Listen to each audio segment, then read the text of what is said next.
তারো আসো জাপানের former prime minister, former foreign minister এবং জাপানের খুবই ইনফ্লুয়েন্সিয়াল একজন পলিটিশিয়ান। ওনার নেতৃত্বে all parliament, Bangladesh Japan friendship League নামে যে একটা পার্লামেন্টারি গ্রুপ আছেন, তাদের নেতৃবৃন্দ এসেছিলেন প্রফেসর ইউনুসের সাথে দেখা করতে।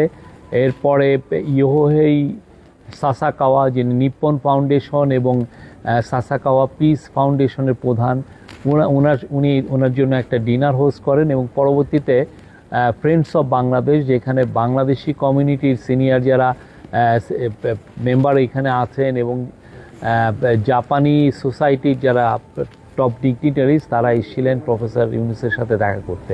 এই তিনটা মেজর ইভেন্ট হয়েছে। তো প্রথম ইভেন্টটা খুবই ইম্পর্টেন্ট এই জন্য যে তারো আসো জাপানের যে পার্লামেন্টের খুবই influential member of Japanese parliament. জাপানের যে এলডিপি যে দলটা আছে, দলটায় তার যে ফ্যাকশন, এটা খুবই লিডিং একটা ফ্যাকশন এলডিপির মধ্যে। তো তারও আসল নেতৃত্বে এসে যে আলাপগুলো হয়, পুরো আলাপটার ফোকাসটা ছিল হলো বাংলাদেশের যে জুলাই পরবর্তী যে অভূতপূর্ব যে চেঞ্জ এসছে, সেটার ছিল হলো মূল ডিসকাশন পয়েন্ট। ওইখানে পলিটিক্যাল স্ট্যাবিলিটির কথা আসে। প্রফেসর ইউনুস বলেছেন যে বাংলাদেশ এখন অনেকটাই পলিটিক্যালি স্ট্যাবল একটা দেশ, এবং যার ফলে আপনারা দেখেছেন যে ফরেন ডাইরেক্ট ইনভেস্টমেন্ট আসছে। জাপানের তরফ থেকে তারো আসো বলেছেন যে জাপান আরও বাংলাদেশে ইনভেস্টমেন্ট করতে চায়। বাংলাদেশে অলরেডি 300টি জাপানিজ ইনভেস্টমেন্ট আছে, 300টা, এবং আরও অনেক বেশি হবে। এবং সেই জন্য তারা খুবই স্ট্রেস দিয়েছেন ইপিএ, মানে ইকোনমিক পার্টনারশিপ এগ্রিমেন্ট বাংলাদেশের সাথে খুব দ্রুত। তো আমরা আমাদের যে একটা প্রেস রিলিজ আমরা দিয়েছি, তাতে আমরা বলেছি যে এটা অগাস্টের মধ্যে আমরা নেগোসিয়েশন কনক্লুড করে 22 সেপ্টেম্বর এই এগ্রিমেন্টটা হবে। এবং এই এগ্রিমেন্টটা হলে যারা এই যে গ্রুপটা এসেছিলেন তারও আছে, তারা বলেছেন যে এর ফলে জাপানের থেকে আরও অনেক বেশি ইনভেস্টমেন্ট বাংলাদেশে আসবে।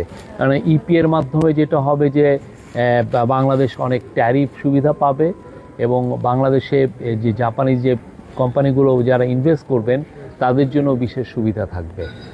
এছাড়া ইলেকশনের বিষয়ে আলাপ হয়। প্রফেসর ইউনুস জানিয়েছেন যে ইলেকশন ডিসেম্বর থেকে জুনের মধ্যে হবে।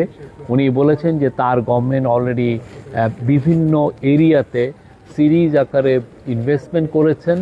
এই ইনভেস্টমেন্টের সিরিজ আকারে রিফর্ম করছেন, এবং রিফর্মের অলরেডি আমরা কিছু ফল পাচ্ছি। বিশেষ করে ইকোনমিক ফ্রন্টে আপনারা দেখেছেন যে অনেকগুলো কাজ হয়েছে। প্রথম কথা হচ্ছে আপনার রেস্টোরেশন হয়েছে, হচ্ছে ফরেন এক্সচেঞ্জ আপনার রিবিল্ডিং হয়েছে। তারপরে হচ্ছে ব্যাংকিং সেক্টরের হেলথটা রেস্টোরেশন হয়েছে, ব্যাংকিং সেক্টর। আর আমাদের যে 3-4-5 বিলিয়ন ডলারের মতো যে ঋণ হয়েছিল, যেই টাকাটা শেখ হাসিনা না দিয়েই পালিয়ে গিয়েছিলেন, সেই পুরো টাকাটার অলমোস্ট পুরোটুকু, কিছুটা বাকি আছে, পুরোটাই দেওয়া হয়ে গেছে। ফলে যেটা হচ্ছে যে বাংলাদেশের উপর ফরেনারদের একটা এক ধরনের কনফিডেন্স তৈরি হয়েছে। তো এই বিষয়গুলো আলাপে এসছে। ইপিএটা খুব বড় ছিল। ইয়োহেই সাসাকাওয়ার সাথে যেটা মূলত আলাপ ছিল হলো রোহিঙ্গা নিয়ে। আপনি জানেন ইয়োহেই সাসাকাওয়া মায়ানমারে খুব পরিচিত নাম, মায়ানমারে খুবই রেসপেক্টেড একজন পার্সন, এবং ওনার মায়ানমারে যে অনেকগুলো যে সিজ ফায়ার হয়েছে, যখন এই যে রেবেলদের সাথে মায়ানমার মিলিটারির মধ্যে যে গ্রুপ যেই ফাইটিং হয়, সেক্ষেত্রে অনেক ক্ষেত্রেই ইয়োহেই সাসাকাওয়া এটাকে সিজ ফায়ার ব্রোকারিং করেছেন অনেকগুলো। ওনাকে খুব রেসপেক্ট করেন মায়ানমারের লোকজন। মায়ানমারে 100-ও বেশি এথনিক গ্রুপ আছে, তারাও তাকে রেসপেক্ট করে। তো তার সাথে যেটা আলাপ হয়েছে যে রোহিঙ্গা ক্রাইসিসটা কীভাবে দ্রুত সমাধান করা যায়, এবং সেই জন্য প্রফেসর ইউনুস তার কাছ থেকে সহায়তা চেয়েছেন। উনি জানিয়েছেন যে উনি তার ফুল সহায়তা দিবেন। এবং এছাড়াও বাংলাদেশ আইসিডিডিআরবি, আপনি জানেন ইউএসএইড কার্ডের ফলে আইসিডিডিআরবির 1460 জন লোকের চাকরি নেয় যারা টপ রিসার্চার ছিলেন। তো তাদের আসলে ফান্ডিং করাটা একটা বড় ইস্যু, কারণ আমরা চাই যে আইসিডিডিআরবি যে লাইফ সেভিং হেলথ রিসার্চ করেন সেটা বাংলাদেশের জন্য খুবই ইম্পর্টেন্ট। আপনি জানেন আইসিডিডিআরবি ওরাল স্যালাইনটা ওরা আবিষ্কার করেছিলেন, এবং এই ওরাল স্যালাইনটার কারণে সারা বিশ্বে 5 কোটি লোকের জীবন বেঁচে গেছে। তো আইসিডিডিআরবি আমাদের একটা গর্ব, এবং এইটাকে যাতে ভালো ফুললি ফান্ডিং করা যায় এবং এটা বিদেশে সমস্ত এইড এজেন্সির কাছে আইসিডিডিআরবির কথাও প্রফেসর ইউনূস তুলে ধরছেন। একদম শেষের রাতে ছিল হলো বাংলাদেশের যারা ফ্রেন্ডস এই জাপানে এবং বাংলাদেশি কমিউনিটির যারা টপ পিপল, তারা এসেছিলেন, এসে স্যারের সাথে দেখা করেছেন। প্রফেসর ইউনূস এখানে একটা বক্তৃতা করেছেন। ওইখানে যেটা ছিল যে জাপানি সোসাইটির যারা ডিগনিটারিজ তারা ছিলেন, অনেকেই প্রফেসর ইউনূসের ফ্রেন্ড। প্রফেসর ইউনূস জাস্ট এই 3-4 বছর আগেও প্রতি বছরই জাপানে সফর করতে আসছেন। এখানে ওনার অনেক কার্যক্রম আছে এবং জাপানি সোসাইটি সবাই ওনাকে চিনেন। তো আজকে এগুলোই ছিল। কালকে প্রফেসর ইউনূস নিকেই 30th নিকেই ফোরামে জয়েন করবেন, সেখানে ওনার একটা বক্তৃতা আছে। পরবর্তীতে উনি আরও কিছু জাইকার প্রধানের সাথে ওনার একটা মিটিং আছে শেষের দিকে, এবং মাঝ বরাবর উনি হিউম্যান রিসোর্সের উপর একটা সেমিনারে জয়েন করবেন, যেখানে জাপানিজ মিনিস্টার এবং জাপানিজ অফিসিয়াল থাকবে।